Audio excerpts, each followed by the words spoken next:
વડોદરા શહેરની SSG hospital અને જ્યાં એસએસજી હોસ્પિટલમાંથી પાણીનો વેડફાટ થઈ રહ્યો છે જેલ રોડ પર, જેના કારણે અહીંથી પસાર થતા વાહન ચાલકો હેરાન થઈ રહ્યા છે અને આટલો બધો પાણીનો વેડફાટ થઈ રહ્યો હોય તેની સામે હોસ્પિટલ તંત્ર ઉદાસીનતા દાખવી રહ્યું છે।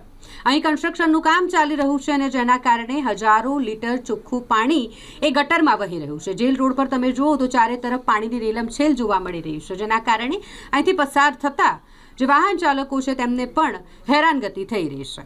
આટલી મોટી માત્રામાં પાણીનો વેડફાટ થઈ રહ્યો છે, પણ ચોખ્ખા પાણીનો વેડફાટ થઈ રહ્યો છે તેને લઈને સામાજિક કાર્યકરે રોષ ઠાલવ્યો છે।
વડોદરા શહેરમાં 2 ટાઈમ પીવાનું પૂરતું પાણી નથી મળતું, પણ આજે હજારો ટેન્કર જતા રહે, હજારો ટેન્કર પાણી ગટરમાં વહી રહ્યું છે।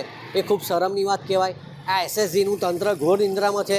અવારનવાર આ લોકો ચર્ચામાં આવતા જ હોય છે અને અનેક ભૂલો કરતા જ રહેતા હોય છે, પણ એમનું પેટનું પાણી હલતું નથી। આજે હજારો લાખો ગેલન પાણી આજે ગટરમાં જઈ રહ્યું છે। એ ખૂબ શરમની વાત કહેવાય। અને આ જે કોન્ટ્રાક્ટર છે એ કોન્ટ્રાક્ટરની ભૂલના કારણે બી આ કદાચ થયું હોય તો કોન્ટ્રાક્ટર વિરુદ્ધ બી આ એસએસસીના અધિકારીઓ દ્વારા કોન્ટ્રાક્ટર વિરુદ્ધ કાયદેસરની કાર્યવાહી કરવી જોઈએ અને તાત્કાલિક ધોરણે આ પાણી જેથી લીકેજ થતું હોય એ બંધ કરવું જોઈએ। આ પાણી લીકેજના કારણે જોડે ચીકાસવાળું પાણી, માટી અને ચીકાસવાળું પાણી આવે છે।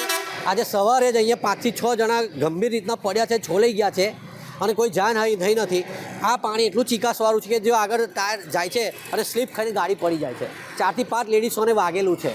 એટલે અમારે ધ્યાન આવતા અમે મીડિયાને સમક્ષ આ આપણે રજૂઆત કરીએ છીએ કે ઘોર નિંદ્રામાં સૂઈ રહેલા એસએસસીના અધિકારીઓ તાત્કાલિક જાગે અને આ પાણીની લાઈન લીકેજ હોય તેને બંધ કરે અને આ કોન્ટ્રાક્ટર વિરુદ્ધ કાયદેસરની કાર્યવાહી કરે।